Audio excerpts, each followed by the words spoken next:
CSAB round 1 का cut off out हो चुका है। अब बच्चों के मन में डाउट है, भैया मुझे राउंड 2 में पार्टिसिपेट करना चाहिए नहीं करना चाहिए। जिन बच्चों को सीट नहीं मिली है, अगर आपको राउंड 2 में सीट मिली तो सीट लेनी पड़ेगी, वहाँ कोई रिफंड नहीं होगा, ध्यान दीजिएगा। तो अपनी चॉइस फिलिंग को चेकआउट कर लीजिए, कोई ऐसा कॉलेज तो नहीं है जहाँ आपको नहीं जाना है। और अगर आपको पार्टिसिपेट करना है कर सकते हैं, बस वेट करना है। अगर आपको राउंड 1 में सीट नहीं मिली है, अगर राउंड 1 में सीट मिली हुई है, उससे बढ़िया सीट चाहिए फ्लोट कर लीजिएगा। सेम कॉलेज में अपर ब्रांच चाहिए स्लाइड कर लीजिएगा। और बहुत सारे बच्चों के मन में कंफ्यूजन है, भैया कट ऑफ कहाँ से चेकआउट करें। राउंड 2 लास्ट रहने वाला है। जिन बच्चों को यहाँ पे सीट मिली हुई है, IF2 पे करना मैंडेटरी है, नहीं पे करोगे आपकी सीट कैंसिल है। ध्यान दीजिएगा, आपके सामने देखिए यहाँ पे, ये देखिए इंपॉर्टेंट लिंक में जाओगे और बेटा जो रिपोर्टिंग डेट्स मेंशन है वही रिपोर्टिंग आपकी होने वाली है। ध्यान दीजिएगा क्या डेट मेंशन है, देखिए यहाँ आपके सामने शेड्यूल में देखिए साफ साफ मेंशन है NIT IIIT GFTI की रिपोर्टिंग 13 से लेकर 18 अगस्त के बीच में होने वाली है। ध्यान दीजिएगा, देखिए यहाँ पे करना क्या है, राउंड 1 कर लीजिए, ठीक है। अब जैसे बात करते हैं IIIT, तो IIIT की बात करें, लाइक जो सबसे लास्ट कट ऑफ गया होगा क्या क्या वो देखते हैं, ठीक है। अब ये देखिए IIIT मणिपुर गया होगा, तो लास्ट में देखते हैं कितना गया है, ठीक है। मणिपुर इससे गाड़ी लग जाएगा कि किस रैंक तक अलॉटमेंट हुआ है। अब देखिए कंप्यूटर साइंस इंजीनियरिंग 95,000 रैंक पे मिला हुआ है, EWS में मिला हुआ है 1,03,000, OBC में 1,06,000, SC 2,62,63,000, ST 4,29,000, ठीक है।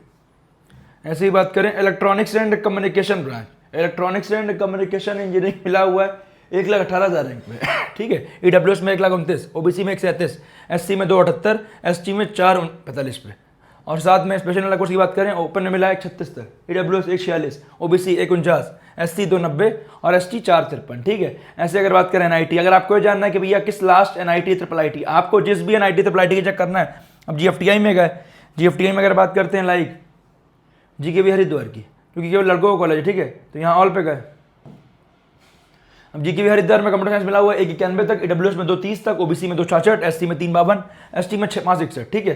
इलेक्ट्रिकल की बात करें, ओपन में मिला है 270 तक, EWS में 396, OBC में 394, SC में 368, ST में 482। ऐसे आपको NIT चेक करना है, आप NIT चेक कर सकते हैं। तो जिस भी कॉलेज का चेकआउट करना है आप जाके यहाँ पे चेकआउट कर लीजिए, जो मैंने आपको बताया। और यही है कि अगर आपको जानना है कि भैया, और हाँ ये सभी रैंक बेटा देखिए CRL है, ध्यान दीजिएगा। यहाँ पे कैटेगरी लगती है बट अलॉटमेंट CRL लाइन से होता है, ध्यान दीजिएगा। तो जाइए, जिन बच्चों को सीट मिली हुई है, अगर आपको पार्टिसिपेट करना है, डॉक्यूमेंट्स अपलोड करिए, IF2 पे करिए एंड अपलोड कर दीजिए। अगले राउंड में कोई अच्छा कॉलेज मिलता है, अपग्रेडेशन होता है तो बढ़िया रहेगा। अगर उस पर रैंक बूस्ट लाइन नहीं करता जो है तो वो तो रहेगा ही रहेगा। तो बढ़िया से काउंसलिंग करिए।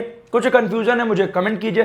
सभी बच्चों को मेरी पूरी टीम की तरफ से wish you all the best. अब बेटा कॉलेज जाके भी पढ़ाई करना है, वहां जाके मस्ती भी करिएगा, पढ़ाई भी करिएगा। जैसे जैसे AI का ट्रेंड आ रहा है, तो जो कंप्यूटर में फोकस कर रहा है वो साथ ही में AI के साथ चीजों को, जो आजकल इंडस्ट्री की डिमांड है, उस स्किल्स पे काम जरूर कीजिएगा। जो कोर में जाना चाह रहा है, कोर में तो बढ़िया रहने ही वाला है। तो आपको चीजें जो डिमांड है उसके अकॉर्डिंग चलना पड़ेगा। ये नहीं वहां गया केवल चिल करना है। IIT NIT IIIT GFTI, IIT का तो हो चुका है, NIT IIIT GFTI जहां भी जा रहे हो वहां मन लगा के अच्छे से तैयारी करिएगा, क्योंकि बेटा जितनी अच्छे से चीजें आएंगी उतना बढ़िया आपका प्लेसमेंट होगा। और कुछ भी डाउट है मुझे कमेंट कीजिएगा, टेंशन बिल्कुल मत लीजिएगा। ऑल द वेरी बेस्ट आपका फॉर अपकमिंग।